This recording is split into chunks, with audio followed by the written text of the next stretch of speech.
You are listening to Bliss of the Abyss. Ooh, yeah.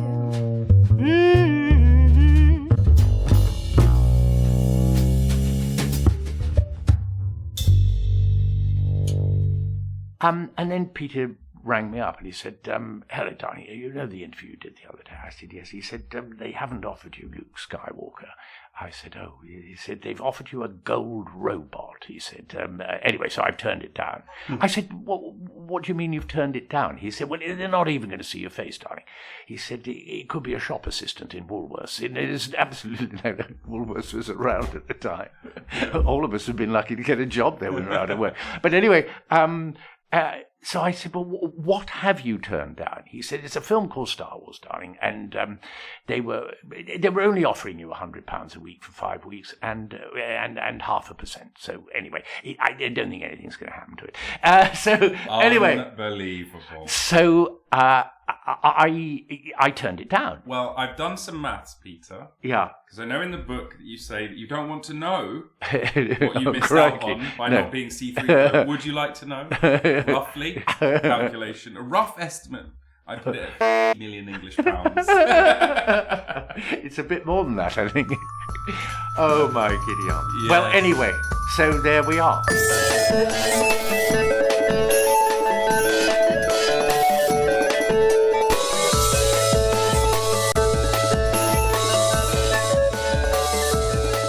Without any further ado, celebrating 50 years in the theatre, a 51-year-old gem of a man, Peter Bourke, actor, friend, welcome to the show. Thank you very much indeed.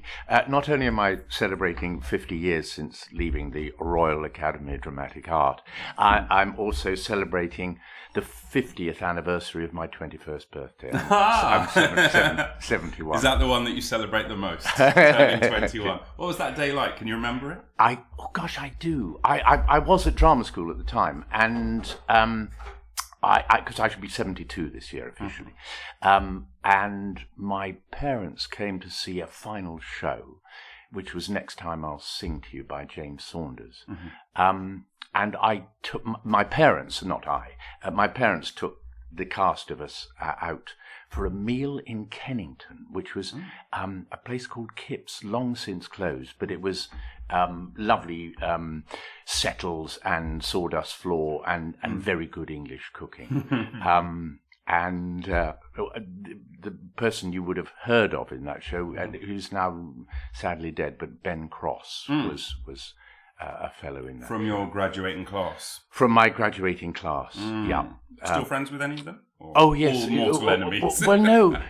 I mean, I've discovered now that often there's a great deal of competition in drama schools, but we were a very diverse bunch.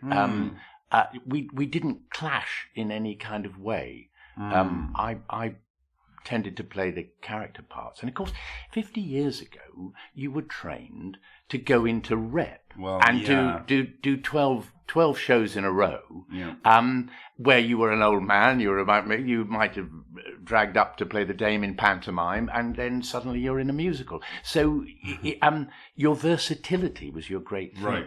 And there was a sort of career path, much more traditional, of a sort of ladder, of a sort of, you do this, and then this thing follows next, and you do that, and so on and so forth. And that exactly right. Exist today.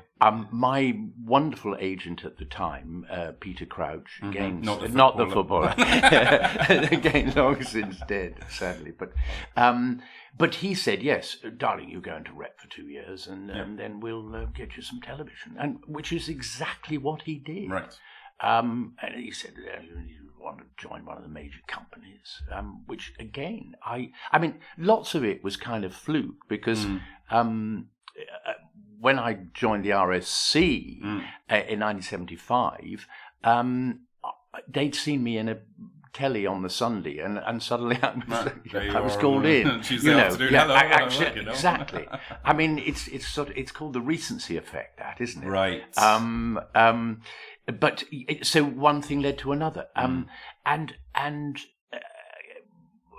I sadly got divorced in 1980, and again my agent said, great for you to be at the National Theatre. There's subsidised food. There's a place to park. You have some kind of stability.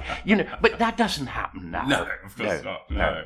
And that was... Am I correct in saying that was Kate Nichols? That was Kate Nichols. Who has also been on this show. Oh, wow. She lives in Italy now. She does, in Rome. And she was a lion researcher. That's right. I had her on the show, I don't know, maybe episode 40, something like that, back in the day. Wow. It was an amazing interview. She's a wonderful woman. And I was reading your book, stop me if I've told you this before, available at the Globe. Thank you for that. And I saw her mentioned, I was like, wait, the same one?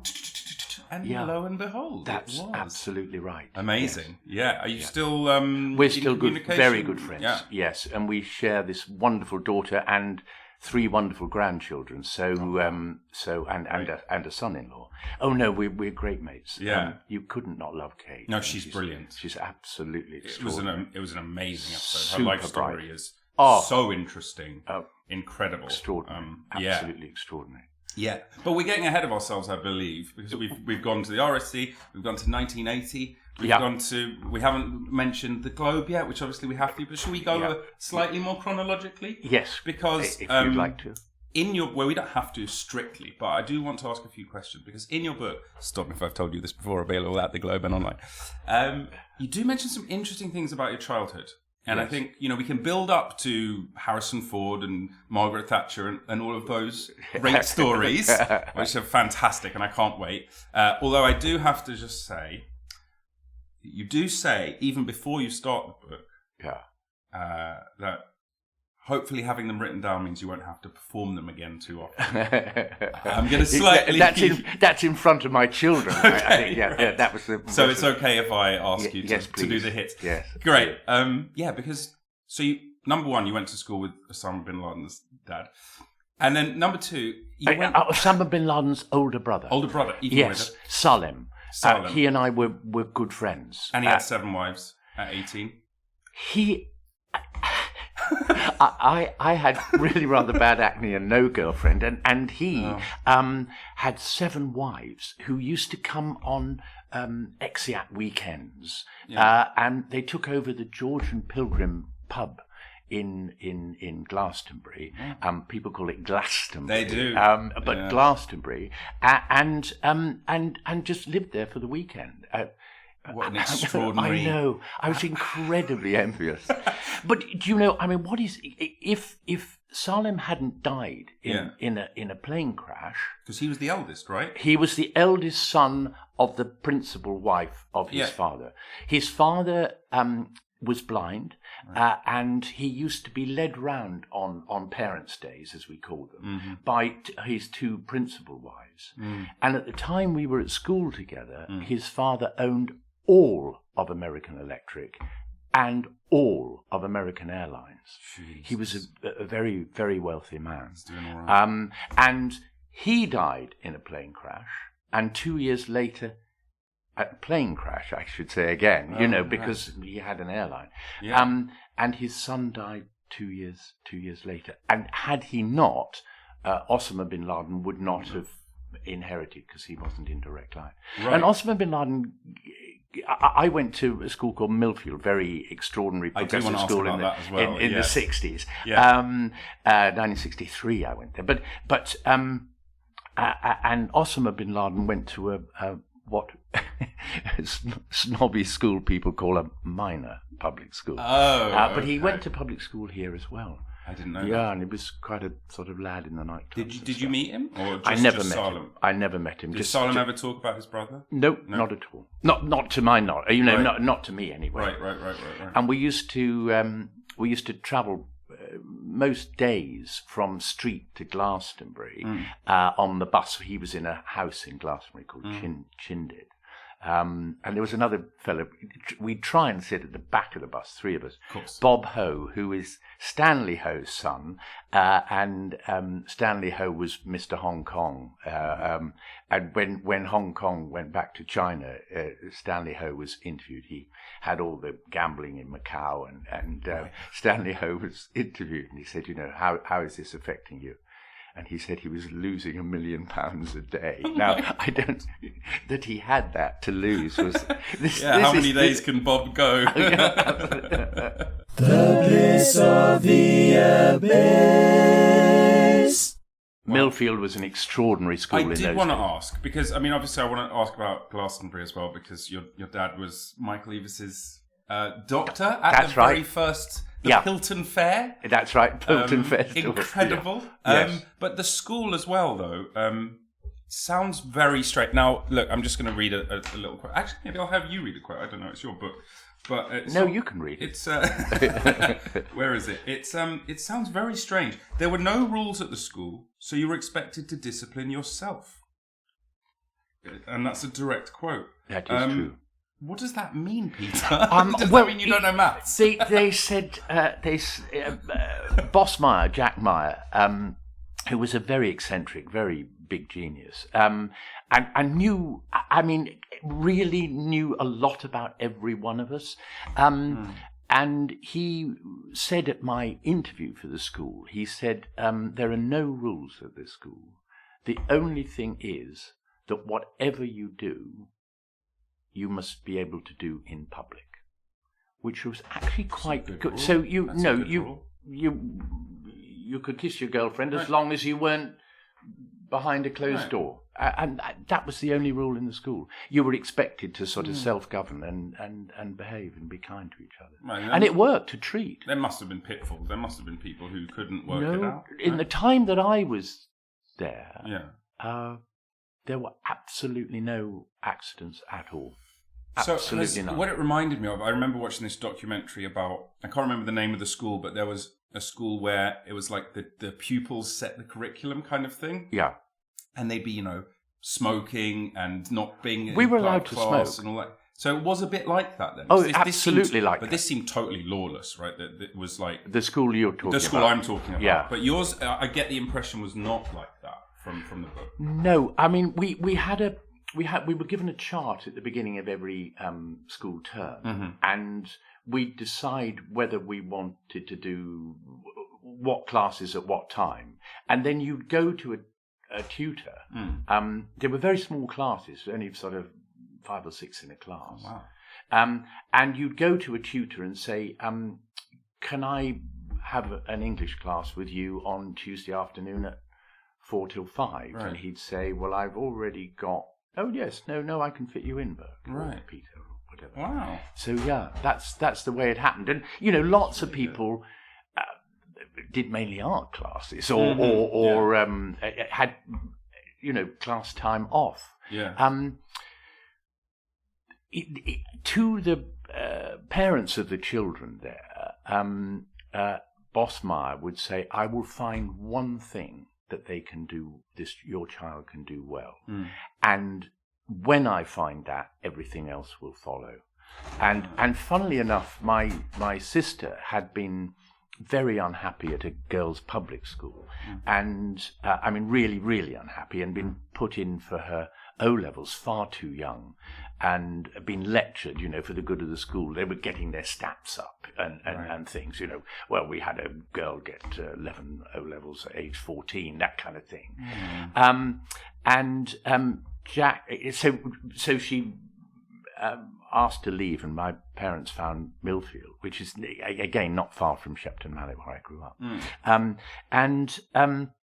At the meeting, Boss said to my sister, he said, now listen, what sports do you like? And my sister said, I don't like sports at all. And he said, but if you had to do one, it doesn't matter what it is, what would you do? I'd recently got a bow and arrow, and Sarah was not quite as good as I was at the time, because I was practicing. Right. And she said archery. And he said, fine. And a year later, she was Somerset Junior Archery Champion, which was such an accolade. Yeah. She came home with the hugest silver cup. I remember it well, because we were, in those days, you blacked a room out to watch the television. And we were all sitting in the dark when she came in and said, look what I've got. And of course, we couldn't see it. But yeah, and that led her... that was her identity in the school, and suddenly all the exams followed, and she because you feel comfortable and centered within yourself, and what do they call it? Flourishing, human flourishing, eudaimonia, I believe is the Greek term. It enables it, doesn't it? Because you feel a bit more in charge of yourself, and like you're able to sort of follow the things that interest you, of course, and then all those offshoots that come from it. So do you think that could work today? Are there places like that today? It feels... I think it's a very well-respected school still. When I was there, half the kids were on scholarship, and the other half were paying for it. I mean, I don't know how many kids the Bin Ladens were paying for, but probably 8 or 10, something like that. Yeah. Let's say 7. One for each one. One for each one. Very good. Yes, extraordinary. So yeah, that's the way it worked, and Jack Meyer, boss, said to Lou Grade, he said, who Lou Grade wanted to send his children. He said, well, yes, you can send them as soon as I have a television studio on the land here, and it duly happened, and there it is. It's the Grade studio. But yeah, it was a very, very sporty school as well, and that's what often it was kind of famous. And are you sporty? No, I used to fence because I thought that would be useful for acting. Right. I've done a bit of stage fighting, but not enough, really. It is fun when they give you a sword and say you can play now. Absolutely, and someone to help you wield it. Yes, safely. So you weren't a particularly studious child? No, I wasn't. I was very dyslexic, and in a time when that wasn't really understood. No, yes. Right. In fact, when I left my boarding school, which was a prep school in the Quantock Hills, which is long since closed, but was a well-respected school at the time, I failed my common entrance. Now, almost no one fails their common entrance. It's rare. I mean, it's as incredible. In an F, as in you didn't do... It was a total fail. Yeah, total what fail. Happened? Well, that's when my sister was interviewing for Millfield, and I went along as well. And actually, Jack Meyer said to my father, he said, "You're a general practitioner, a country general practitioner." He said, "I imagine you earn." This was 1963. "I imagine you earn about £4,000 a year." And my father said, "That's pretty accurate." And he said, "What about 1,000 for the two of them?" And so that's but wow. For me to gain entrance, I had to have what was then called an intelligence test. I don't know if it's still called that. Well, so a sort of IQ test. IQ test. Stuff where they kind of ask you a broad range of stuff to make sure you're not, missing a few screws. So you had enough screws there, but you couldn't sort of employ them in a sort of traditional way because of your dyslexia. That's a very polite way of saying it. Thick as pigs. There was a guy called it was a guy called Livy Noble who lived in Marlborough, and I was driven there by my mother and father, and they said, he's going to ask you a lot of questions, and listen to the questions and answer them. As quickly as you can, and sensibly as you can. Anyway, the only question I can remember he asked was, he said, "I want you to name as many objects as you possibly can in the next 60 seconds." And I just went round the room, naming everything that he had, and he thought I was super bright, and I I remember my mother saying, "Well, he thought you were bright enough to be a professor at a university," which was the ultimate goal for her. Of course. But yes, no. One thing that dyslexia has helped with is learning lines, because it takes me a while to work out what is actually written down, and if I get it in order in my head, it's pretty much there. Right. I can learn. I can still learn really quite quickly. Yeah. So that's challenges, I think, probably a preconception a lot of people would have. My brother is dyslexic. Oh, is he? Yes. Incredibly bright, and he thankfully when he went to school, it was much more understood. Yeah. Better understood. Whatever. But he still has problem with reading and with retention of that stuff. So he learns in a kind of a different way from me anyway. Everyone learns in different ways. But do you have sort of tricks? I mean, the way I learn lines is audio. I have to record them. Oh, do you? And hear them Yeah. back. For some Yeah. reason, that's the thing that works for me. My friend Yeah. Chris, he's got a photographic memory. He sees a page, it's already in there. Gosh. Well, what's your method? Do you just rote? Right. So, Tell me the tricks. when Sean Holmes, who has been my director of the last 5 shows I've done At the Globe, yes, since 2019, he asked me whether I would be in A Midsummer Night's Dream about 3 months before we started, and he asked me to play Oberon. So I thought, well, I'll learn 6 lines a day between now and then. So this is going. As I say, I've worked with him a great many times, 10 times probably. So I learned Oberon long before we started rehearsal. My technique has always been, and actually it's the same technique I used writing the book. 5 o'clock. The witching cocktail hour in this house is 6 o'clock. But my dear friend, who I dedicate the book to, Nicky Henson, because his life was getting shorter and he knew it, he decided that the witching cocktail hour in his house was going back to 5 o'clock, and then he could have an early night about 8 o'clock. Anyway, so 5 o'clock. A glass of white wine, a sort of medium-sized glass, only one, and learn for half an hour. Right.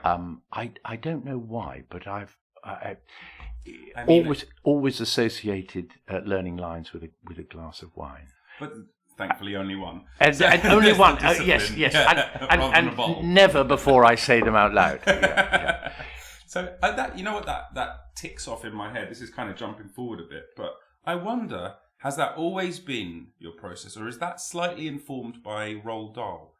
Because when reading your chapter on Roald Dahl, which I really want to hear the stories. Yes. There was one particular thing you mentioned, which was his very strict daily routine. Absolutely. Right, so he would, I might be getting this wrong, but go and start writing at 9. He did, yes. In his chair in the shed with some wood across his lap. That's right. And then, again... Sharpening his pencil. And then 12:30, perhaps it was, he would come in, prepare a lunch. Everything was like timed out. Absolutely. Right? Including the evening writing and then the snooker and stuff that you'd play. Do you think that has impacted you? Or did you already have something in place before? I'm sure it did impact me. I'm absolutely certain it impacted me. But you, to take you back, I did only ever do half an hour a day. And that was from 5 to 5:30. Right. But I did retain it. But yes, no, I mean, Roll used to actually at 12:30 when he came in from his shed, he'd taken a thermos flask of coffee out with him and a Kit Kat normally. All down the table where we were about to have lunch was piles of chocolate that my daughter Emily, my older daughter Emily Cates, and my daughter and her great friend, lifetime friend Sophie, is Royal's granddaughter. They were allowed to eat as much chocolate as they liked, and you know it's classic. And I know you are going to guess the end of the story, but to begin with, they just ate chocolate. Right. Of course they did, and then they sort of didn't, and then they'd occasionally have some. But because it was totally allowed, if not encouraged, there was no naughtiness about it. No taboo. And so you just reach a natural limit of like, you know what, I can't eat any more chocolate. I can't eat any more chocolate. No. We've all felt that. Yeah. Please let me have an apple. But he at 12:30 he would comes rolled, leaves on his lap. Leaves on his lap. He would have a large gin and tonic and listen to the world news while we prepared a salad or whatever we were having, and then he'd go back out to work at 2 o'clock, and by 3:30, the gin and tonic had kind of worn off, and he was a bit sleepy, and he'd go up to his room, his bedroom, where round the walls he had Henry Moore drawings of sheep. which I don't know. You know how people count sheep when they go to sleep. Yeah, but he had the complete set of Henry Moore's drawings of sheep, and he would sleep until 5, and then he would go out to his shed again from 5 until 6, typing up on his old army typewriter the pages he'd written, or the page or 2 or 3 pages he'd written in pencil, and that would be the finish of the day. That was done. I mean, it clearly was a formula for success, because he was very prolific, and what a brilliant writer. I mean, how did you? Because you owned a business with him? No, I didn't own a business. No, okay, he I might asked be me. wrong, No, you're close. He asked me to help him start an antique business, and he wanted to call it. He wanted to call it Dahl and Bourke, and I said no. I said, I'm an actor. I'm an unemployed actor at the moment. Right. Because he said to me, so I was invited to lunch, or Emily and I were invited to lunch. And he said to me, "What are you doing at the moment?" And I said, "Well, I've just finished 18 months at the National Theatre." He couldn't have been less interested. Right. He didn't even ask what plays I'd been in or anything. He said, "So you're out of work?" So I said, "Yes." He said, "Come and have a look at this." And he took me out into, he had a swimming pool that he built with his great friend, his gardener, a guy called Wally Walter. And they built it themselves. I mean, they dug it and cemented it, and but anyway, it was drained out from water. And round in the pool itself, and round the side of the pool, it was a wonderful collection of 18th century English furniture. And I said, "Where did this come from?" And he said, "I took a horse box to France with his girlfriend, who he ultimately, of course, married, Lizzie." And he said, "All the furniture that is stolen in this country, all the best furniture that's stolen in this country, ends up in France. So it's my mission to go to France to buy it back, corral it, and bring it back and sell it." And I said, "Well, that's a lovely, is that lovely knee-hole desk? Is it fruit wood?" And he said, "God, you know a lot about antiques." I said, "No, I don't. I know absolutely nothing." But he said, "Well, start a business with me and we'll learn together." And actually, the reason for his business was to start a business for Theo, his son, who had been hit in his pram by a New York taxi and had water on the brain. Right. And this stimulated 2 things. Roald Dahl invented you read in the book, didn't you? It blew my mind. Well, he said to a doctor, I don't suppose they do. But he said to this doctor, he's got fluid on his brain. And the doctor said yes. And he said, "I want you to drill a hole in his head and drain it into his neck." And the doctor said, "We absolutely cannot do that." He said, "I'm his father and I'm insisting you do." And it's named after the doctor who did it, and Roald. I've forgotten the name of the doctor. Yeah, Wade. That's right. Yeah. Yeah, and it's still used today. It's still used today. It's incredible. I know. I mean, what a strange story. But well, it saved It saved Theo's life, and Theo is a perfectly intelligent gentleman. He's very bright.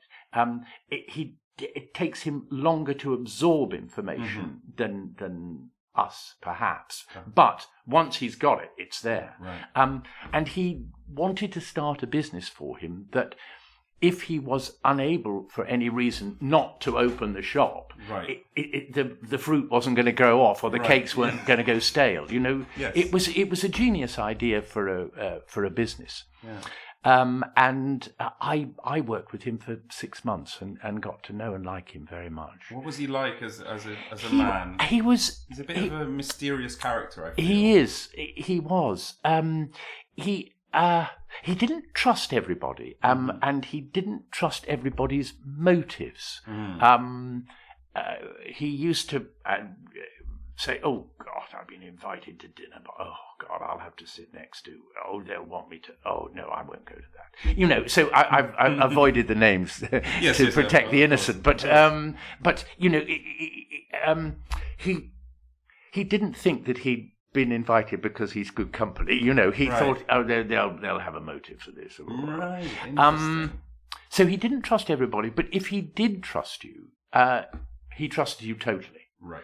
He gave me a checkbook to buy whatever I saw that I thought would be worth buying. You had the Dole bank account. I had a bank account. No, at the time, he had 15 million in his bank. 15 or 17 million in his actual bank account. This was 1982. Right.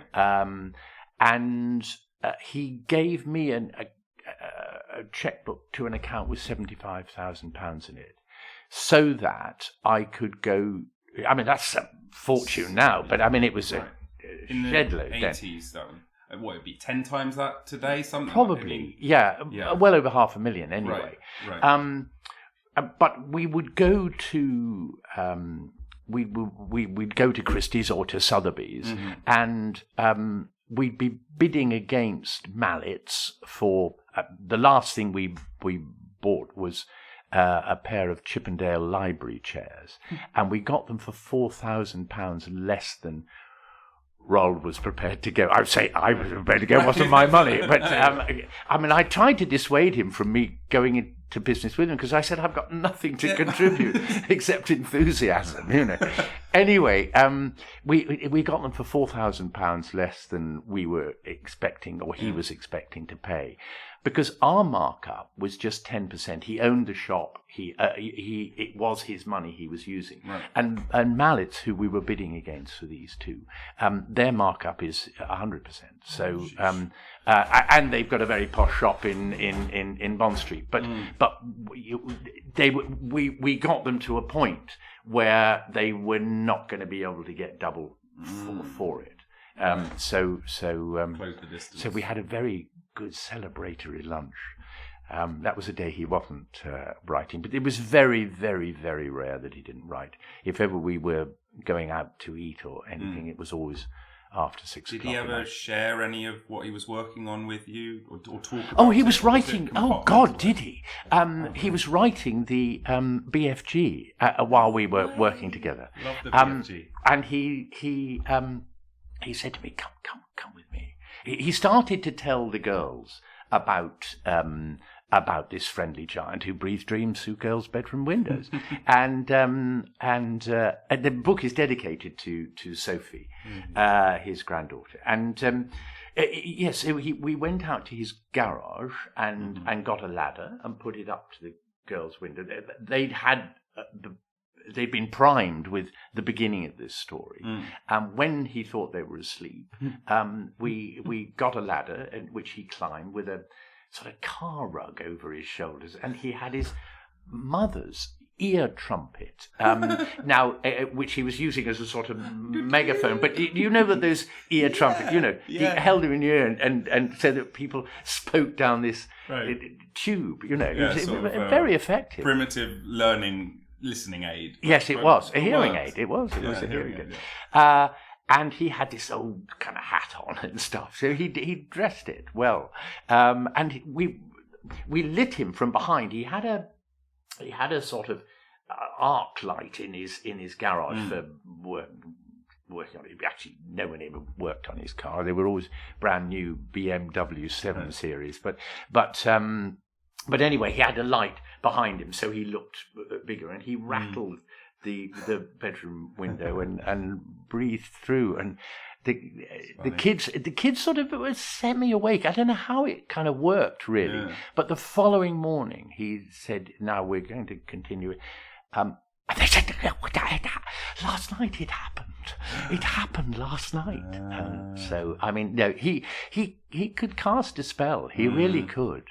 He used to write messages for the girls on his lawn in weed killer with a stick. Funny.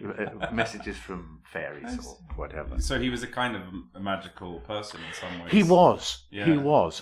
And also incredibly direct and down to earth.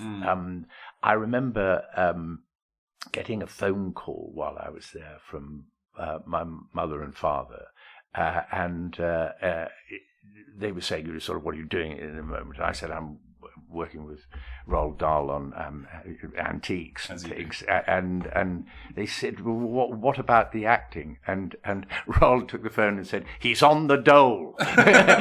So there wasn't any sort of airy, well, I'm going for a few jobs. Although that wonderful chapter of my life, which was 6 months, I had always said to him I would go back to acting. And he said to me, I met him one day in a house in Knightsbridge. I can't remember under what the circumstances were, but I was going for an interview that day, and he said, well, why are you dressed up? And I said, I've got a job interview at Granada Television. It's a series written by a man called Anthony Minghella. Now, Anthony Minghella wasn't Anthony Minghella then. It was 1983 now.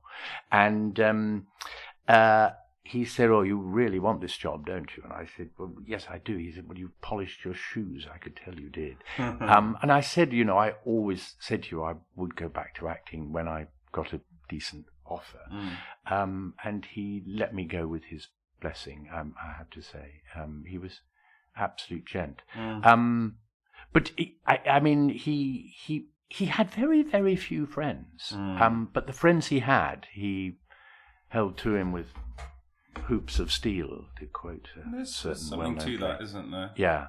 And he liked real people. He didn't like the glitz and the glamour. Although, of course, his first wife was Patricia Neal, an Oscar-winning Hollywood film actress. An actress, yeah. And a wonderful one. And she was a wonderful woman. She was a real character, Patricia Neal. She was wonderful. It's just extraordinary. It must have, because I'm thinking, like, for some people that's their dream, sort of working with a literary great, perhaps.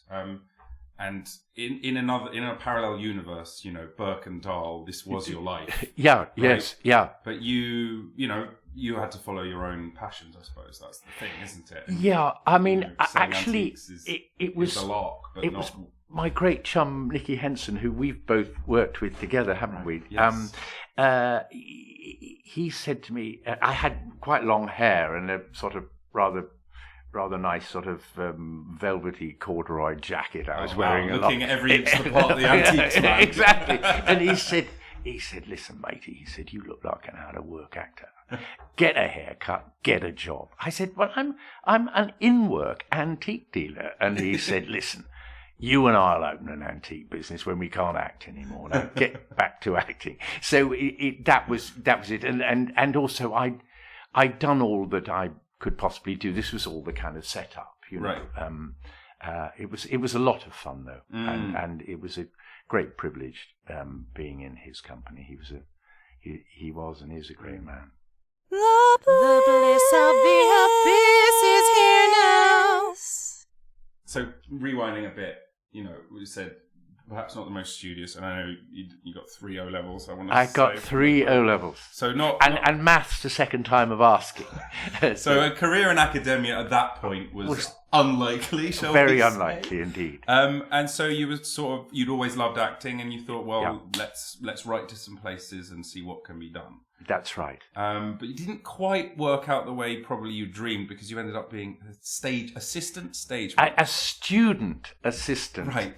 manager. And it sounds like you worked pretty hard for that period of time. I was at like? Lincoln Theatre Royal. Was that a bit, because you're close to the action where you want to be, but you're on the sidelines? Were you sort of? I did play some small parts. Right, of course. I was 11 different characters in The Wizard of Oz, sort of dancing skeletons and a munchkin. I mean, I don't think I had any actual lines. Right. It was all a bit physical. So pad it out. Yeah, it was. I did play the German soldier in Journey's End, and that actually is a nice part.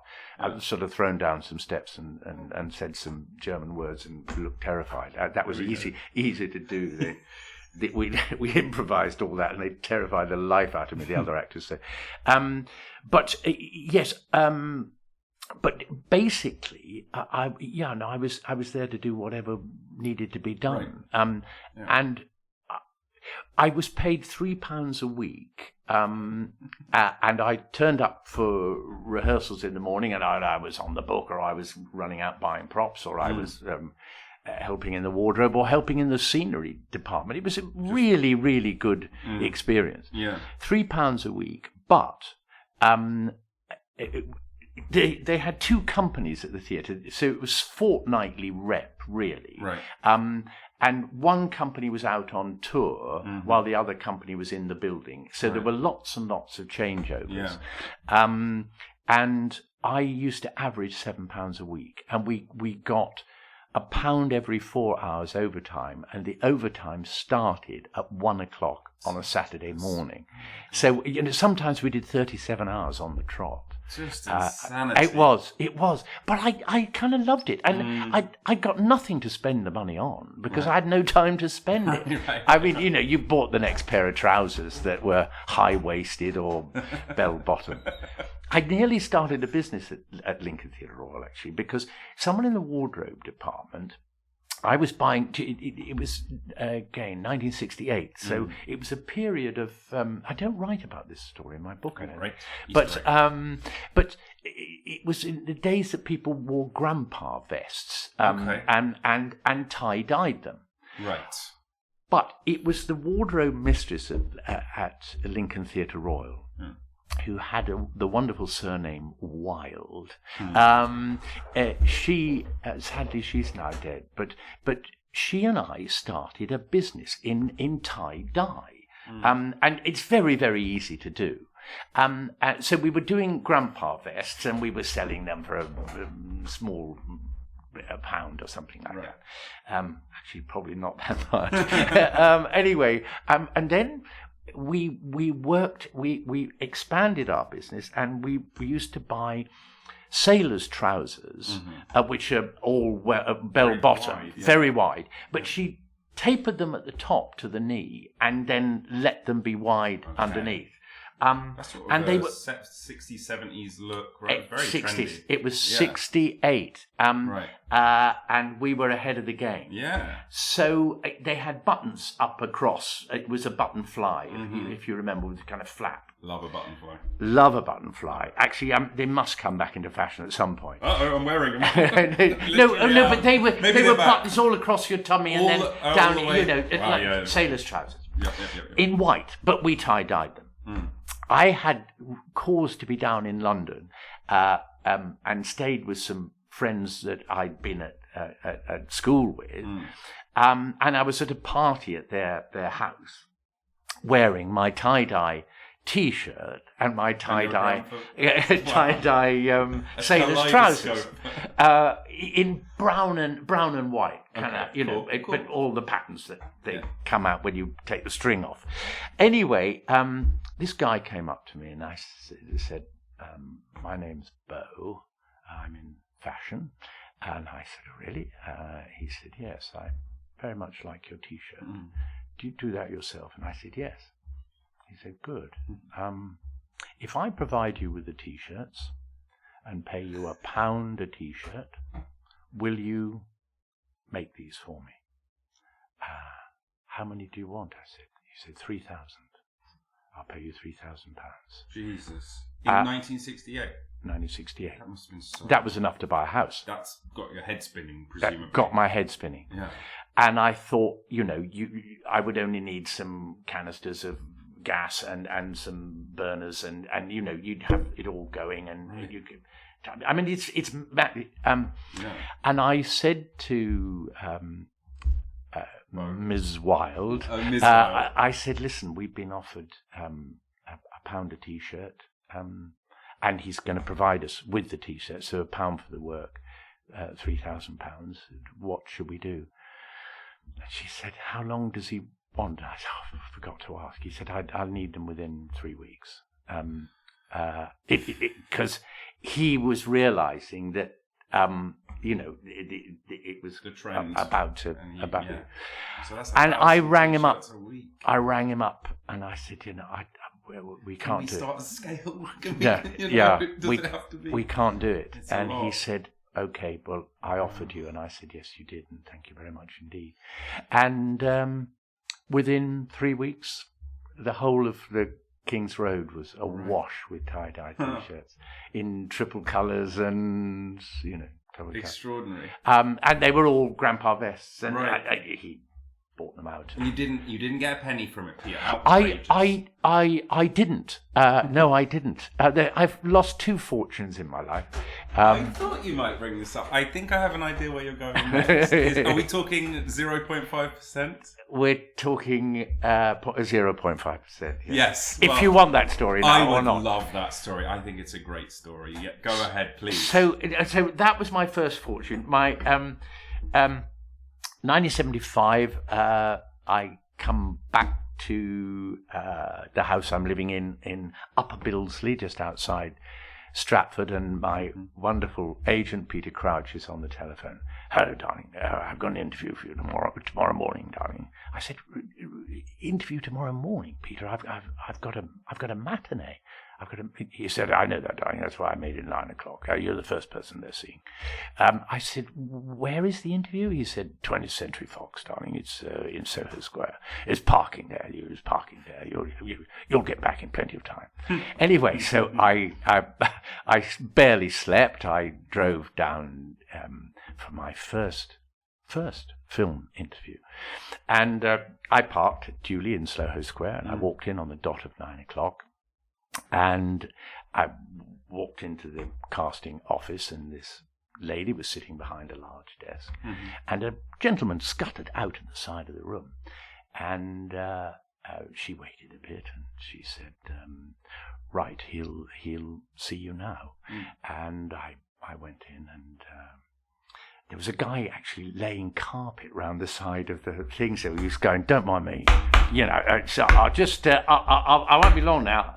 And this man who was interviewing me, auditioning, whatever we used to call it in those days, was looking at an empty desk, and he was a little bit like Woody Allen. He was slightly nervous, and he said, "This film is a cross between the 2001: Space Odyssey and the Four Musketeers." And I laughed because it's the Three Musketeers. Yeah. So I went, "Oh," he said, "Do you think it's funny?" And I said, "Well, it does sound amusing. He's good. It is supposed to be funny." He said, "What's your American accent like?" And I said, "Well, it's really good for an Englishman." Right. He said, "Well, we may dub you anyway, but thank you very much indeed for coming." And did you read any of the lines? Nothing, absolutely nothing. Did they give you a script? They had seen me as the boy in Henry V, or the casting people had. Anyway, I got in the car and I drove back up to... Just thinking, well, that was a kind of waste of time kind of thing? Yeah, because it sounds like... they didn't even put a camera on me or anything. Right. Anyway, so... I get back, and normally you hear, don't we, within the next 24 hours. Yeah. And I didn't hear anything for 3 days. So you kind of think, more. That's that. And, it was a nice drive, and I got back in time. Great. Yeah. And then Peter rang me up, and he said, "Hello, darling, you know the interview you did the other day?" I said, "Yes." He said, "They haven't offered you Luke Skywalker." I said, "Oh." He said, "They've offered you a gold robot." He said, anyway, so I've turned it down. I said, what do you mean you've turned it down? He said, "Well, they're not even going to see your face, darling." He said, "It could be a shop assistant in Woolworths." It is absolutely no, Woolworths was around at the time. All of us have been lucky to get a job there when we were out of work. But anyway, so I said, "Well, what have you turned down?" He said, "It's a film called Star Wars, darling, and they were only offering you £100 a week for 5 weeks, and 0.5%. So anyway, I don't think anything's going to happen to it." Anyway, unbelievable. So I turned it down. Was there no inkling in your mind that maybe? No, he'd seen the script. It was going to use the special effects people from Doctor Who. It was shot at Pinewood. Yeah. It didn't sound anything. Right. And I was going to the States. We're going to New York with Henry V, with the RSC. And I thought, in the hands. And as I say, my face wasn't going to be seen. Right.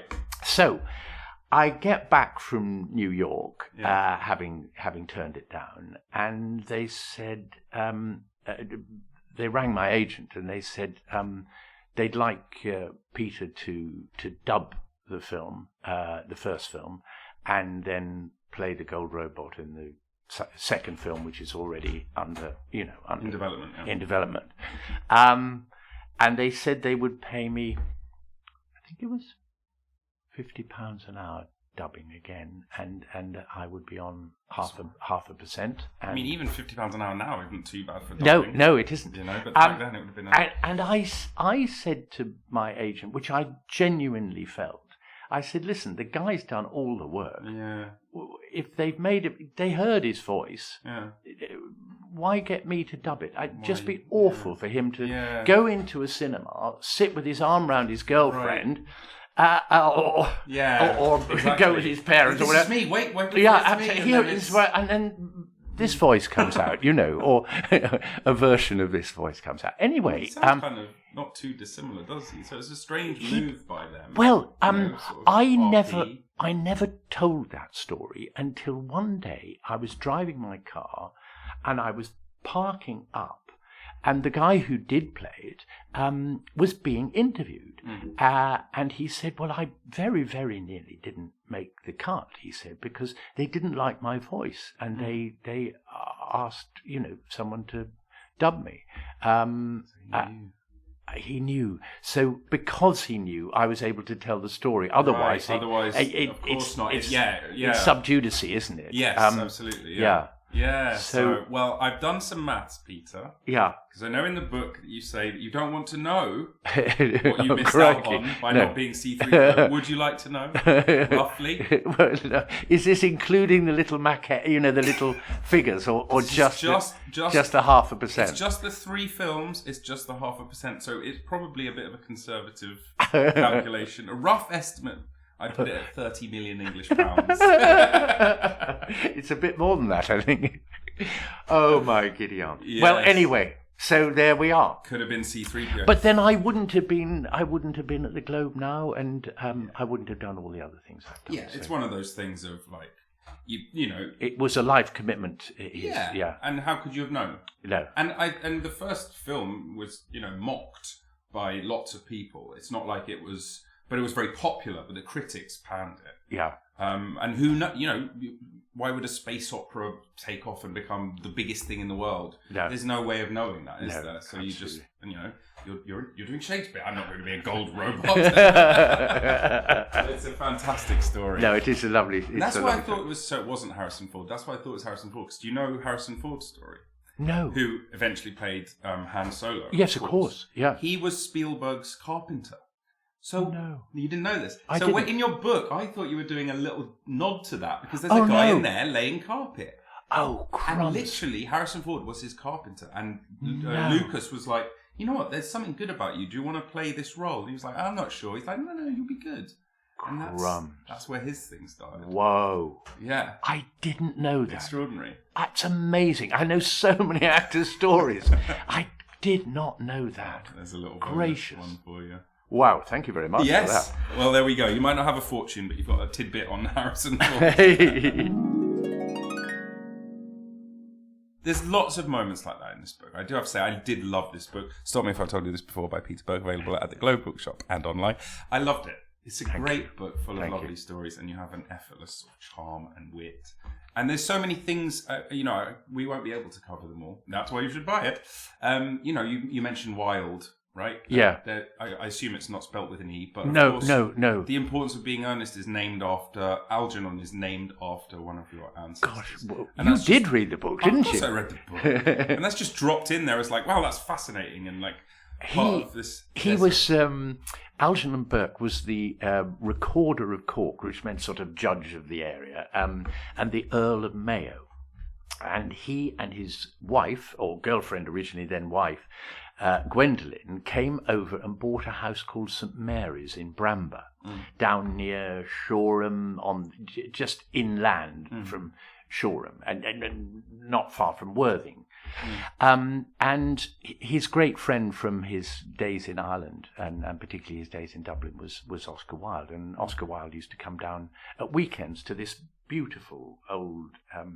It had been a monastery, and a wing of it had burnt down, and Algernon built a music room for Gwendolen, who played the piano, to do recitals, and for them to have, and Oscar Wilde to be a raconteur, and it's sort of just house party kind of thing. Yeah. Anyway,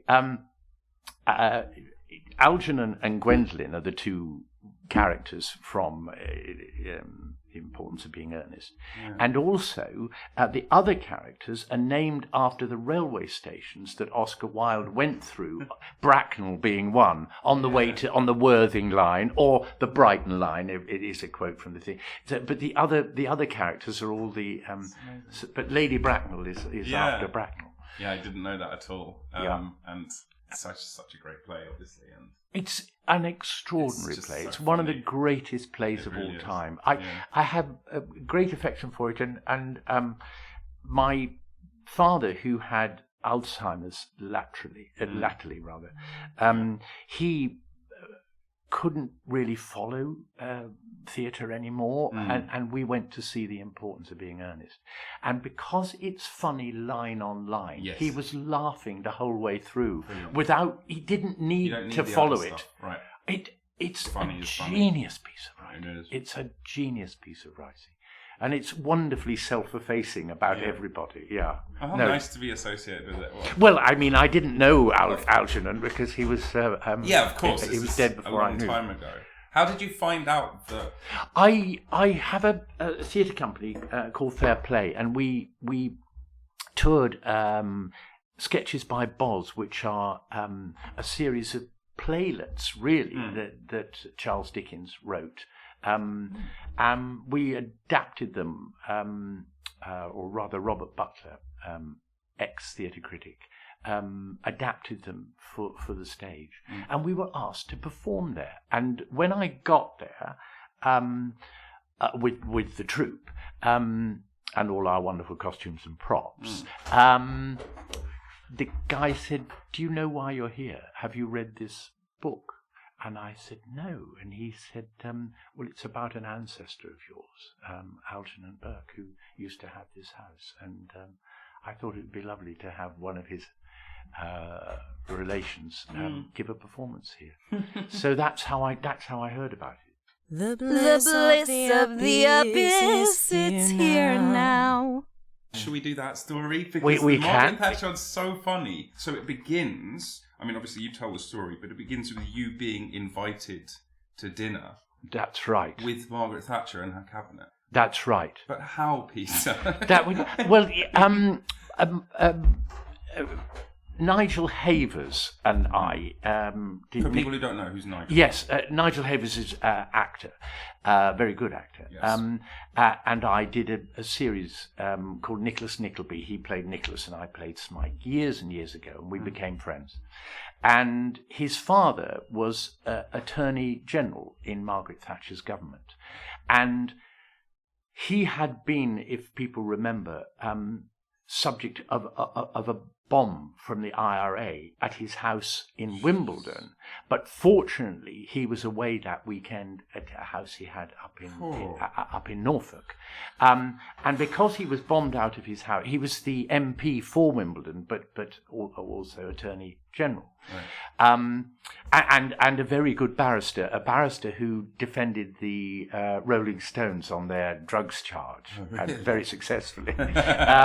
He was a great character, and he was Lord Carrington, who had a fabulous flat overlooking the Mall, said to Sir Michael, he said, you can use my flat until your house is put back together. And it was Sir Michael's turn to entertain the cabinet. It was a sort of social do, but a bonding experience. Or they took it in turns. And in those days, of course, you you were given a job in your skill set. You know, he was Attorney General because he was a great lawyer barrister. Oh, that makes sense, yeah. Yeah. I don't know why they've got the system in place now where it's like, do you want to be the education minister? Yeah, absolutely. I suppose so. Yes, that'll do. Yeah. How much is there? Of course, they didn't get paid very much, MPs in those days. But anyway, Yes. so back to... So I arrive. The reason he asked us all was he thought that he'd break the cabinet up with actors, entertainers. Hopefully, they're dinner party, maybe lighten the mood, so that we're good not at small talk. Right. Yeah. So did you get like a nice little sort of monographed envelope, or was it much more informal than that? No, it was more informal than that. We were knew invited by Nigel. Yeah. He had said to each member of the cabinet, "Who's your favourite actor?" And Margaret Thatcher said her favourite actor was Peter Bowles. So of course Peter Bowles was invited. Right, of course. I don't know if I was anyone's favourite actor or whether I was just Nigel's friend. But anyway, I had a dinner jacket and I got there, and I arrived. It was exciting. Yeah. It was exciting. A strange thing, right there in the halls of power. Exactly. But and also they'd seen us all on telly. You know, we'd all been on telly a fair bit. So they were much more interested in talking about that than us quizzing them on what their plans were. So anyway, so I come out of the lift, and Sir Michael always called me, Michael always called me Smike because of the character I played. Right. And he said, he gave me a hug and he said, "Stay where you are, Smike, because the Prime Minister's in the next lift." So we'd all been security checked, and under even the minicab that I arrived in, Augustus car number 3 from Brixton here on Acre Lane, had the looking glass underneath the car and all those things. Right. Anyway, so he said, "Stay where you are, Mike. Our Prime Minister's just about to come out of the lift," and she came out of the lift with Peter Bowles, and Peter was wearing a beautifully fitted lounge suit, but the rest of us were in dinner jackets. That didn't matter at all, of course. But he said, "Lady Thatcher, Prime Minister, can I introduce you to Peter Bowles? Peter Bowles, can I introduce you to our Prime Minister, Margaret Thatcher?" And he said, "We have been intimate already." Cheeky sod. Cheeky, because they'd been in a lift together. And she said, "No, we haven't," and strode off into the far distance.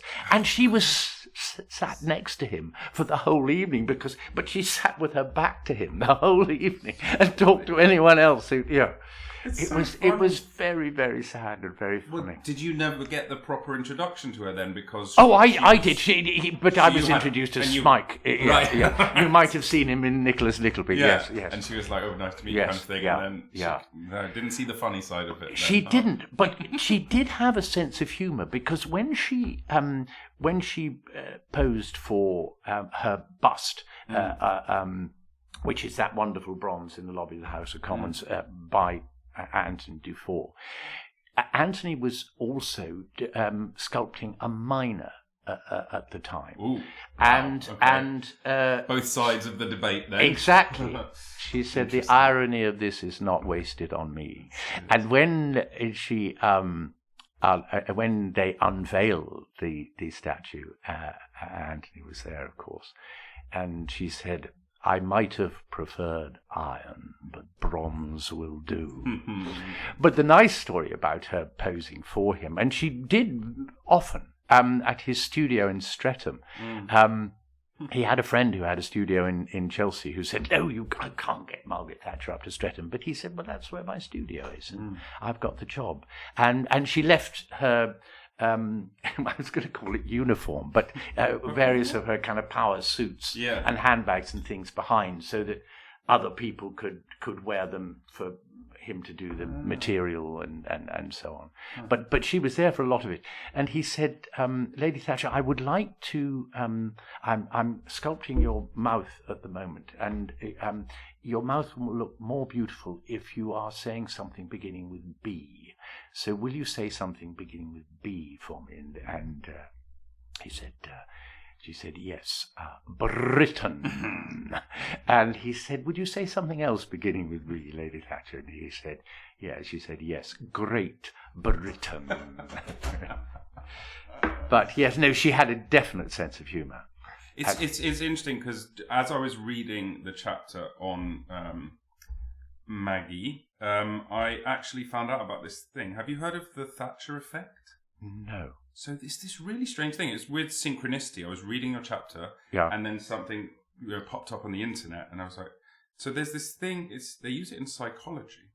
Right. So have a look at these pictures. I'll share this for the podcast.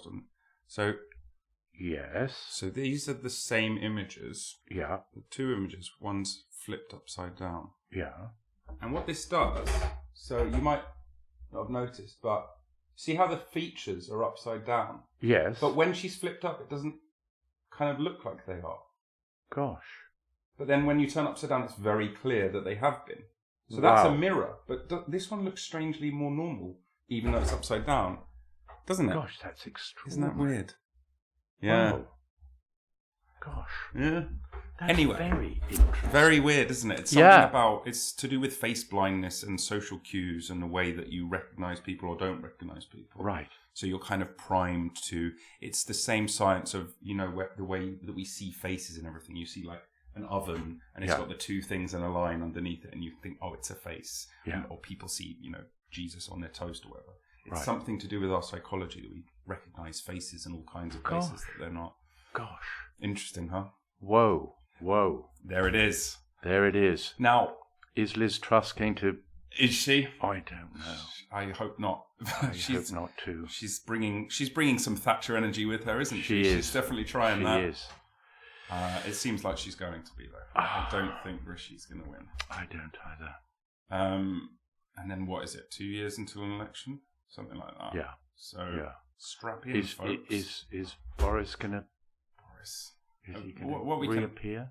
I think it would be unlikely that he just recedes, given his temperament and past behaviour. No. I don't think so. The latest rumour I saw is that he's going to get a column in the Mail. In the Mail? The Mail. Apparently the Crumbs. Telegraph are done with him. Right. So we'll get to read his stuff in the Daily. Yeah. Apparently. Apparently he does write his stuff. Yes, that's what I've heard as well. It's not ghostwritten. He doesn't always get it in on time, and it's all a bit No kidding. scrape, whatever, and something else. But he does actually write it. Yeah. Oh dear. Oh dear, indeed. Oh dear. I know. How did we get onto this? Oh, that's my fault. I brought up politics. Yes. Let's go ruder. How about this? Because you've told one story sort of hinting at rudeness. Yes. But there's another story in the book that is perhaps a bit more blue. Yes. Involving the legendary Sir John Gielgud. Yes. One of the most famous actors of all time. Yes. Yes. Do you know which story I'm telling you? Yes, about? I do. Yes, I do. Now, this is very funnily enough, funny, there was an rude. article on this book in the Telegraph, and it was picked out by the Telegraph. Yes, my Kate Nichols's father was a very distinguished actor called Anthony Nichols, and he was someone I was sent to watch acting by my tutor at RADA. He said, that is great acting. Also in the cast was Sir Lawrence. But he said, that is great acting. So they were all great mates, and they were the founders of the National Theatre. National Theatre, yeah. And Anthony was at a party with Sir John Gielgud, and he was to meet his new boyfriend. Right. Although they wouldn't have been able to say that at the time. No. But that was the it was the understood. reason. That was understood. Yes. And and they had a lovely party, and it was lovely food, and so on and so forth. And as Anthony Nichols was leaving, he said, "It was really lovely, Johnny, to meet Rupert." And he said, "Rupert? Who was Rupert?" And he said, "Well, your new boyfriend." And he said, "Oh, no. Oh, dear boy, no. No, that's not well, no, Rupert is what we call his cock." and he said, "Well, that's how you introduced him to me." He was full of gaffes, was Sir John. One story that came really close to home, I was working with an actress who he had put up for a job. And she came late to rehearsals, and she said, we said, "How did the interview go?" And she said, "Well, it went fine, but I phoned Sir John afterwards and said, thank you for the introduction, and it went really well." And he said, "Oh, good. I'm so glad to hear it. Well. Pray Athene Seiler gets it. She needs the work." So he'd obviously put a half a dozen up.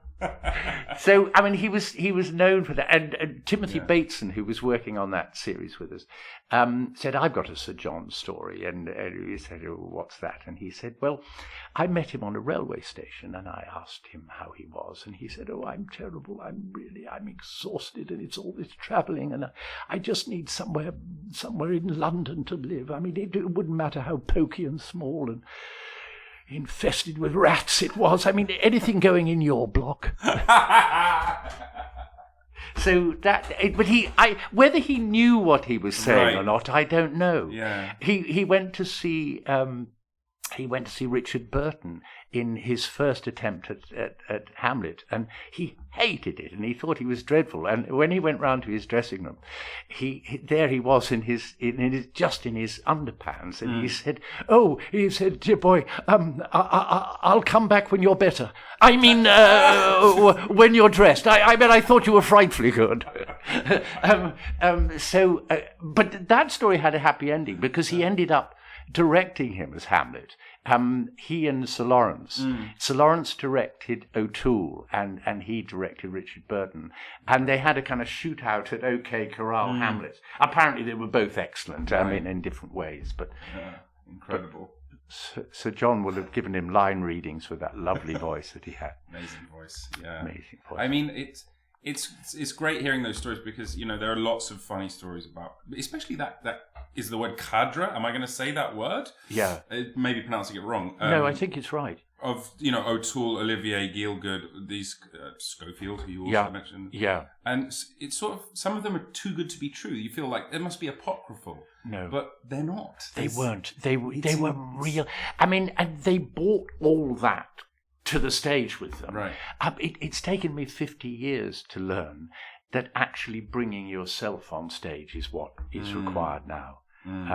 Bringing yourself to the part rather than the part to you. And they, I mean, a lot of them had that. I mean, Sir Lawrence was the master of disguise and prosthetics and all those things. But my God, he could inhabit and set the place alight. And others, I had Sir Ralph Richardson had the dressing room next door to me at the National, and there's lots of stories in the book about Sir Ralph. But my one that I checked and double checked with my dear friend Edward Fox was that Sir Ralph came home from early rehearsals one day to his beautiful house in Regent's Park. He had two wives. One was called Moo and one was called Mo. He outlived the first and married the second. And anyway, the wife in question, I'm not sure which wife it was, but he came home from work early and he shouted up the stairs, "Hello, darling, I'm home." And no reply. "Darling, I'm home." No reply. So he starts to climb the stairs and he goes into his bedroom and finds his wife in bed with another man. And he solemnly goes to his dressing room and out of his sock drawer he gets his army revolver. At which point the guy is climbing out of the window and down the wisteria. Jesus Christ. And he puts 2 bullets into his army revolver and he fires 2 shots into the garden. And he turns to his wife and he says, "I think we both need a gin and tonic." And nothing more was said, and they lived happily ever after. And the guy obviously wasn't killed. Right, but he frightened him off. He wasn't going to come again. And I checked that with Eddie, and he said that's exactly as I heard it from his agent, word for word. But it's so... what a wonderful solution to a problem. Golly. It says all that needs to be said, doesn't it? If he liked you, Sir Ralph would say, "One night you must come and meet my friend Gordon, because he comes to the theatre." And so you tap on his door and you say, "Sir Ralph, you said to come and meet your friend Gordon who was in tonight." And he said, "Oh, yes." He said, "Would you like him with tonic?" And he himself would pour a very large gin and tonic and drink it straight down. And then he'd pour himself another and tonic and start That's sipping the sipping one. Yeah, right. and he said, and now for pleasure, he said. But that was to bring the ship into land. But they don't make them like that. Or perhaps they do. I mean, not as much. Is Mark Rylance? I mean, he's wonderfully charismatic. If you see his performance as Rooster, oh, you come can on. imagine Whoa, it's come one on. of the most incredible things. It's one of the best performances I've I've ever seen. I saw seen. the original and I've seen the revival. And it's just as good, It's just apparently. as good. It's 10 years later. Yep. And he still stands on his head in that... I mean, I can't tell you. It's one of those where... You don't breathe, do you, when you're watching that good Your stuff? whole theatre doesn't breathe. No. Everyone is like... I know. And somehow all of that oxygen that we have had taken out of us, he is embodying. It's just this incredible... It's the first proper play that I saw since lockdown. Lifted lockdown. Right. And what a powerful reminder of what theatre can be. Oh, my goodness. You know? Oh, my goodness. Yeah. It's just incredible. No, and great that he's revived it. Yeah. I mean, he didn't need to. No. But, I mean, to do it and to do it just as well as that, having had an Oscar in the meantime, and, God, he's a good actor. Oh, he's good. Yeah. You're right. He's probably... I think he's... Yeah. And there are lots of... I was at school, drama school, with some really, really fine actors. And I mean, Jonathan Pryce is a cracking actor. Brilliant actor. Cracking actor. Yeah, definitely. I think there is probably less of those kinds of stories about actors today because... Well, there's so much social media. Exactly. They can't keep their mystery anymore. No. Exactly. And it's all out on display the whole time. So I know Jeremy Irons from way back, and one of the last times I saw him, he said he spends most of his time publicising what he's done. 75% of his job is publicising the film that he's just been in. Yeah. Well, when you're being interviewed by someone, if you're being well interviewed, you give away some secrets about yourself, or willingly. Some behind the curtain stuff. Exactly. To generate interest. Yeah. So all that kind of hell-raising that used to happen, or things, all that kind of mystery, and how much did that ring that Elizabeth Taylor received from Richard Burton cost, really, and all that. I mean... that was the stuff of legend, but now people are much more. It's bringing yourself to the party, isn't it? Yeah. So it's interesting because like you said, when you go on stage, you kind of, instead of bringing the part to you, you bring yourself to the stage, and particularly at somewhere like the Globe. There's 1,600 people out there all around, and you have to share. Yeah. You can't do a wonderful thing Noel Coward said about acting. He said, "It's better to be heard than to be good." and you can be as good as you like there, but you've got to be heard. And you've got to share. And there are people all around you and up above you, so in a way, people know you're much more naked. You're much more naked. Yeah. Speaking of naked, this is something we share. What's that? Having been naked on stage. Yes. I was in a production where I was naked. You were in a production where you were naked. On telly I was. Right. And yeah. it was kind of... The way it reads in the book is like they kind of tricked you a bit. Well... is that right, or am I mischaracterizing? No, well, that's good. I want to hear your story first. Well, it was different because I was literally on stage and in the round. Yes. And I'd put, night after night, fully nude. Yes. It was very classy. It wasn't a sex scene or anything like that. No. It was a bathing scene. Right. Ritual bathing scene. But yeah, What was the play? It was called The Mikveh Projects by Josh Azuz, who's a fantastic playwright. Right. Increasing in stature the whole time. That was my role. It was because it was in the round. Getting in and out of the pool was a very heavily choreographed moment. Of course it was. So that nobody saw anything. Much. Yes. Yeah.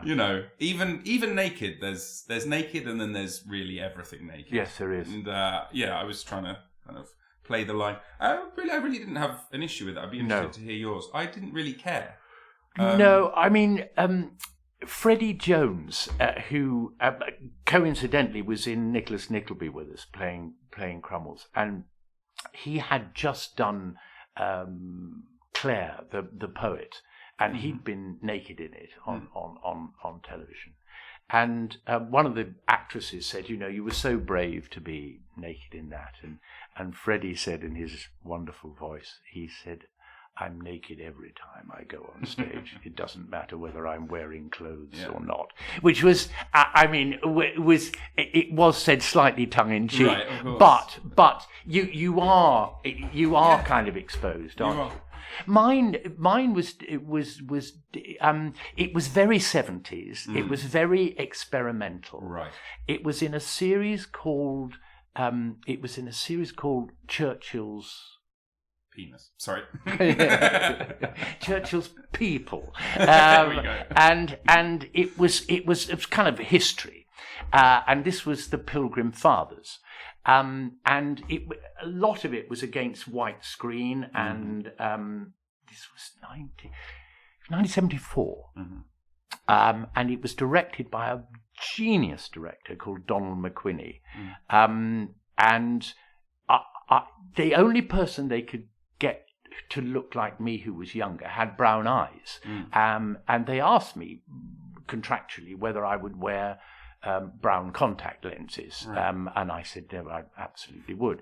And that was the only thing. Right. And then when I got to the scene in question was two naked characters, both me, but talking to myself naked in my head while I was sitting naked on a bunk in the Mayflower, because it was Pilgrim Fathers, and no one had ever, So when we rehearsed with clothes on. Of course we did. It had to be very meticulously rehearsed because it was cut away to camera, the two different figures, right? So there was no cutting together. Right. It was superimposed, right? And so it was meticulous, and it was very still. Yes, of course. But one had to get it right. So all the concentration was on that, and we rehearsed it well, and Donald was incredibly helpful.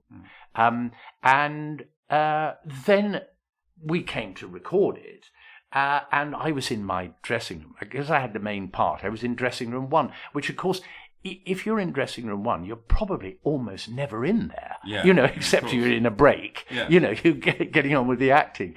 But anyway, so there was a call over the tannoy. This is a closed shop. This is a closed set. This is a closed set. And I thought, oh, then it is. I am going to be naked because one was aware. So I went out in a dressing room and said, no one is needed here except the makeup artist and I suddenly felt what women go through, because I took my fortunately it was a warm room, but I took my dressing gown off and sat down to visit. But it was extraordinary how many people felt that they needed to angle. Right. I know, Suddenly. I know, absolutely. But anyway, I was more nervous about the acting than anything else. And, That's right. And of course, I never saw it because I don't know if there is a recording of it, but when it came out, it was called America. But when it came out, I was on stage and had we had no recording equipment, so I never That saw was it. even before VHS, or That was around the there time? there was VHS then. Yeah. You're absolutely right. No, there was. It's out there somewhere. My father was lent a VHS recording machine in 1974 by a patient of his who was the Babysham millionaire. And upstairs in the house here we have the camera that he gave my father, which made the Babysham advert. Really? Yeah, a triple lens Bolex. Wow. I can't give my address out now. It's hidden away under the floorboards. But yes, no. It would have been possible to record it. It just never. Right. I never got to see it.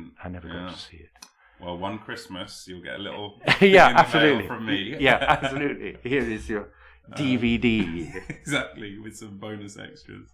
I wanted to. You've been very generous with your time. I won't take up too much more time. But I wanted to talk to you and the audience and reminisce a bit about Bang Bang, which is of course how we met. Of course we did. And we were in a play together in Chichester. We were Directed by your great friend, the late Nicky Henson. Incredible. And with Sarah Crowden, who's been on this podcast before. Oh, good. And good. various lovely people. Ollie Cotton, Simon Hepworth, etc. Jess. Yes. Caroline Lang. I mean, now I'm going to have to list everyone. No, but Caroline Langridge, yeah. But yes. Super. I'm just curious, sort of, some of your treasured memories of that time. I'll share some of mine and share some yes. of yours. I was aware it was. I was aware John Cleese was adapting a French farce, and Nicky would say, "Oh, I've been working with John and so on and so forth," and there were various kind of readings of it, and I never, because we were best friends. I mean, literally best friends. Yeah. I never interfered with any of it. Right. But suddenly one day he had two more parts to cast. Obviously not yours, because I wouldn't have been eligible. But he said, "Listen, do you want to be in it?" And I said, "Yeah, of course, I'd love to. I'll play whichever part you want me to play." And he said, "Well, I think you'd be wonderful for the friend from the country, and as you grew up in the country, I'd like you to do it with a Somerset accent," which was never on my mind. And it's very, when you know someone really, really well, I think it's probably quite hard to direct them and to see them doing things. I mean, when one watches Friends, you're seeing your friend doing something. Exactly. You're not really a very good judge of what they're too like. Invested in them as a person and their life, and, their struggles, their successes outside of that. Exactly. You kind of can't remove that. No. But it was a wonderful chance to spend time together, and it was very close to the end of his life, as you know. And we were back sharing digs, driving together, all the old gossip, all the old stories, and it was very nice for his wife Marguerite to know that someone was keeping an eye on him. So that was a part of the job as well. But it turned out well, didn't it? It did. It really did turn out well. There was such a bonhomie. The group was so together. And Absolutely. we used to go to the pub and just stories after stories after stories. And you don't always get that with a company. You don't. You don't. It was. I don't know what it was. I think a big part of it was the fact that you and Nicky were there as this unit. Being able to spend time together in a professional, but also just chum way, in a way that it's one of the good things about working with friends is that you actually have an excuse to spend a lot of time with someone that you'd want to anyway. Exactly. And also, I mean, there's no hurdles to get over between you and the performance either. Right. Tell me one of your stories. Okay, let's think. Okay. This is a bit dark. Yes, we'll go there. Let's go there. So me and Simon Hepworth were sharing digs. Yeah. And we were becoming fast friends, so we were having a great time. Yes. And we were drinking late into the evening one night, and we'd run out of booze. Yeah. And I was like, I think the lady has something. Oh my goodness! Yes. We'll replace it. Oh dear. So we raided her cabinet. Yeah. And he then. So we were pretty drunk. It was pretty late. And we had a performance. You were drunk enough to raid her cabinet. Yes, it was bad. I don't think it ever was replaced, actually, which is very terrible. But you'll see why. Anyway, it was late, and Simon wanted a cigarette, so I joined him outside for a cigarette, and then I was like, "Oh, we have to remember to feed the cat." Yeah, she was out of town, right? And her thing was, "When I'm out of town, please feed my cat." So I fed the cat, watered the cat, and we went to bed. Now, this cat was the oldest cat I have ever seen in my life. It was not a day younger than 20, and rickety, and it couldn't meow anymore. It just kind of made this kind of hollow sound. It was very affectionate. Yes. It was a lovely little cat. And I liked this cat a lot. But, probably not good for it to be staying up till 3 with me and Simon. Not that I was breathing boozing. cigarette fumes. Yeah, exactly. And booze. So anyway, off we go to the theatre the next day, slightly worse for wear, but we come back, and I'm like, Sam, can you see the cat? It's not touched its food. And we had a little look around, but couldn't see it anywhere. And, it was one of those days where we had a matinee and an evening performance. So we were only in digs for a little bit. And I was looking around, couldn't see the cat. A bit strange. Anyway, topped up the food and the water. Off we go again. We come back. And we'd already been to the pub, like we always used to do. Yeah, absolutely. Had all the stories. It's called de-rolling. De-rolling, yes, exactly. Well, we did a lot of de-rolling that run.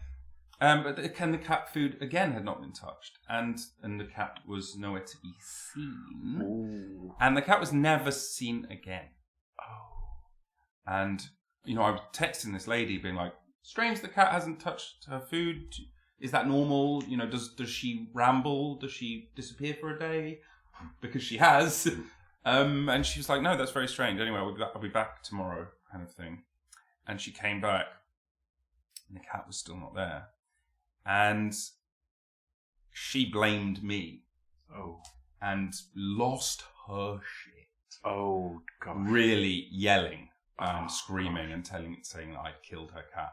Oh, God. Now, did I help with the cat's demise?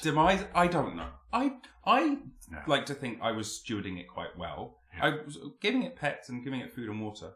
And it was so old. But I didn't want to say to her, I'm sorry to say your cat has probably just walked away and died. Well, which is something they do. Yeah. They do. They do. But she was like, right, you have to leave. You have to leave. I'm kicking you out.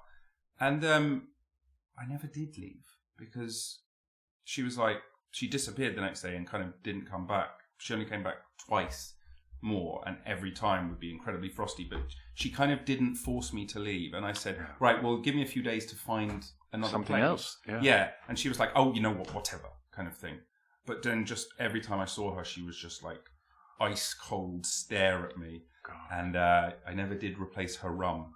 Oh, dear. Nor her cat. No. Oh. But it's kind of one of the most extraordinary stories from... It's terribly hard looking after other people's pets. It's it such a responsibility, isn't it? It is. Oh, gosh. I know, I slightly dropped the ball. But, of course, one of the more fond memories is actually during our rehearsal, so before we went up to Colchester, where we went to the pub, and it was in Pimlico, wasn't it? It was, yeah. And just near Pimlico Tube Station. It was, exactly. And it was one of those evenings where people had filtered out, and it was just me, you, and Nikki at the end, just drinking and telling stories. And that's when I found out. I mean, I asked him about Fawlty Towers. Yeah. You know, I got some behind the scenes about that, and I was getting to know you and seeing you two as like old mates, and it was just like the effortless kind of thing. And you know, you and him would be buying me drinks, and that's very generous. And we stayed until closing, and it was just it was an extraordinary evening. Lovely. It was so nice. Lovely. Yeah. He used to teach at Lambda, and it latterly got a lot of pleasure out of that. Normally on a Friday, and then he'd take his whole class or his group to the pub and tell stories. And other tutors in the building said, latch on to him because he is the real deal. Yeah. You know, listen to those stories.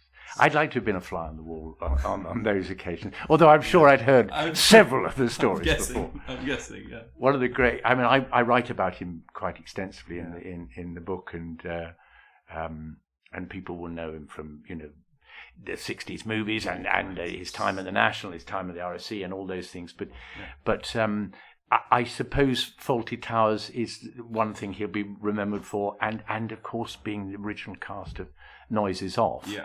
When he used to do an entire flight of stairs and slide along the stage and have his feet over into the orchestra pit. Yeah. And now they break the stairs down. If you've ever seen subsequent productions, there's a sort of little flight and then then a little flight, so you can break your foot. You just sort of trip a bit. Exactly. But he used to go head over heels and out into the audience, and a bit like not knowing that I was going to be naked or whatever. Right.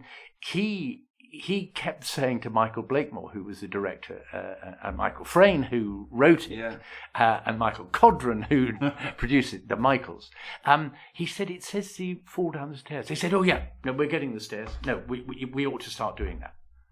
And they built the set and the stairs, and had a guy come and kind of help him, someone who knew about it, stunt coordinator. Yeah. They're now intimacy directors, aren't they? Right, yes. Yeah. But yeah, stunt coordinator. But yeah, no.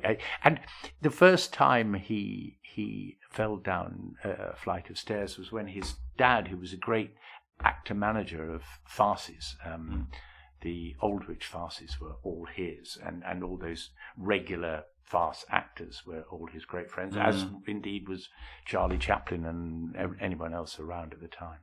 And Nicky lived in a house out in Harrow. His family lived in a house out in Harrow, and a shiny, wonderful oak staircase. And when his father had parties, Nicky used to listen to what was going on and smell the cigar smoke coming up the stairs. And one time he slipped on the stairs and came down the entire flight. It slid in his pajamas. And he got up and he said, I meant to do that. And I think that was his introduction to show business. And that's why farce was in his bones. That's why farce was in his bones. I remember the first day of rehearsals, he said, with farce, you have to reverse it back to front. So everyone up on their feet and let's get going. And then we'll do the bookwork later. Yes. And I thought it was such a refreshing thing to do. Absolutely right. And it was absolutely right. It was finding the moments and the beats and the rhythm of the jokes, because you can sit and look at a book all day and not get that. And as soon as you're in a foot, you know, he was still game. He was still up and being don't fall like this. Yeah, and absolutely. It was incredible. So it was a great privilege to. It was an absolute treat, wasn't it? Yeah. And that was a side of him I'd never seen before, because he didn't direct very much, but you can't get anyone to direct farce better than Mr. Henson. It's such a shame Cleese didn't get to see it. Yeah. Because he'd had a hip operation. He had, yeah. And he wasn't really mobile. No, he was stateside, and because of that operation, he couldn't come. Yeah, I remember we had a video call with him. We did, but I mean, you can't tell anything on a video. Of course not. No. And I would love him to have seen what came out. I really would. I don't think he saw the revival either. You know, They did down in Exeter, but didn't that close down because of the pandemic?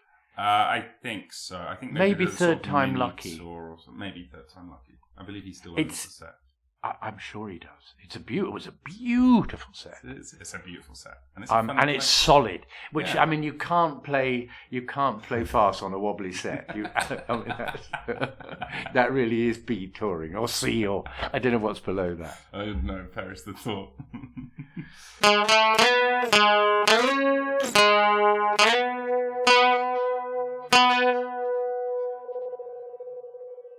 This has been an absolute treat. Hasn't it, Just? It's been lovely to catch up with you. Yeah. Well, thank you so much. And extraordinary that Sorry. you interviewed Kate. I mean, Yeah. Was that about her?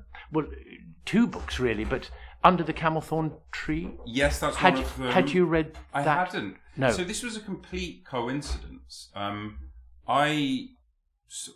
talking about what do you call it? Painting windows? No, what was it?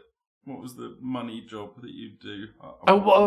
Window cleaning. Window cleaning, sorry. Yeah, or Not painting them, yeah. Yeah. Anything that pays. Exactly. So one of the things I do is tutoring, right, when I'm not doing acting. Right. And I was just looking around for new resources on the web. And I just come across this website. It's this woman, Kate Nichols. I go, oh, she's got some teaching stuff. Oh, God, does she? Yeah. I didn't know the story. I hadn't heard of her before then. No.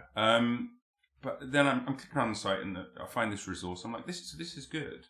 And I'm just kind of curious about the site because she lives in Italy and she runs these programs. I'm like, that's quite a unique thing. And then I click on like about, it has like a mini biography and it's like, well, she worked in the theatre. Yeah. And then she gave it all up to go and live with lions. That's right. And I thought, well, you don't read that every day. No, you don't. No, you don't. So I just reached out to her just with an email being like, really interested to read about your story. Would you like to be on the show? She responded, yes. We set it up. And did you do it over the phone? Over Zoom. Yeah, over Zoom. the internet. Well done. Yeah. Well done. Or was it? No, just the phone, I think. I don't think we did video. Right. And I just chat to her. She's fascinating. It was. It's worth reading her book, actually, Right. Under the Camelthorn Tree. Yeah.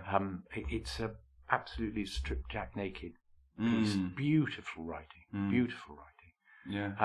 And she got her kids, when she was studying the lions, she got her kids to write a book called The Lion Children. Yes. Which became a bestseller. And they've sold the film rights to it a couple of times, but I don't think it's been made. No. It's not been made. No. I don't think it's been made. But it won't ever date. It's perennial. it's a piece. Because it's such a unique, strange, and she had amazing stories. And she taught all her children under canvas. Yeah. And they all went to top universities. Yeah. One of them getting the open scholarship to Stanford University.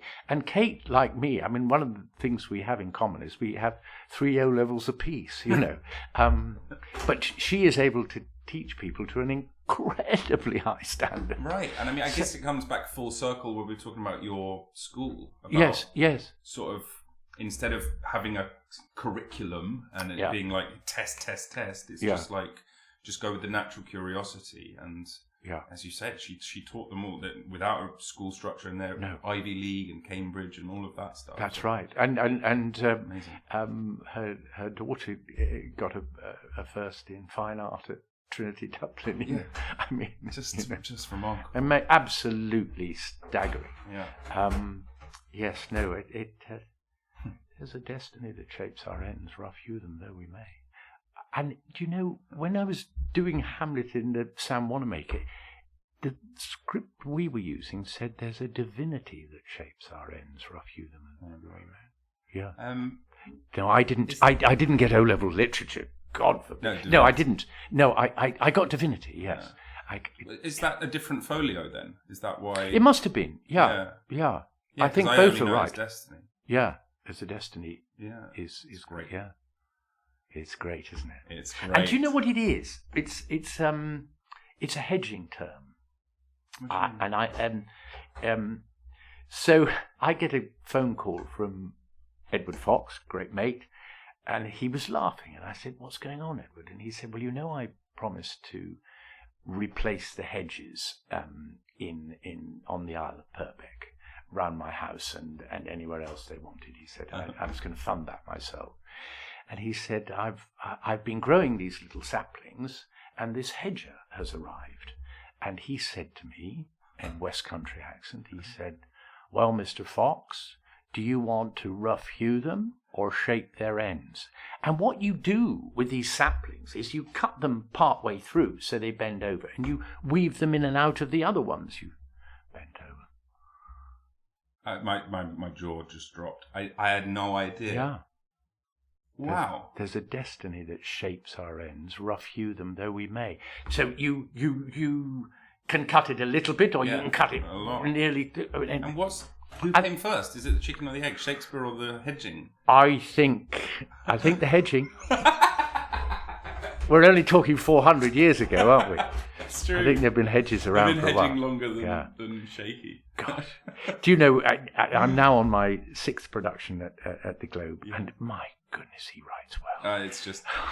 we're doing The all about Tempest now, timers. which is his last, said to be his last play, and it Last said that solo he... play, isn't it? Last solo play, That's exactly. right. Yeah. But he played Prospero himself, and our revels now are ended, was him signing off and retiring. Well, thank you for a lovely morning. Oh, thank you, Peter. This has been such a treat. Thanks for coming on the show.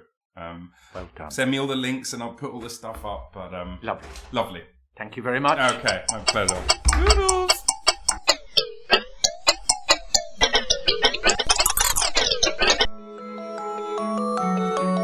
Thanks for listening to the show. If you've enjoyed it, please give us 5 stars and consider becoming a subscriber and maybe even supporting us on Patreon. Really, really, really helps me continue making this show. If you haven't enjoyed it, then you can fuck off. Many, many thanks to Nils Hennis-Steer for the amazing music and to Dave Fox for the cool artwork. Please keep coming back every week for more Bliss of the Abyss.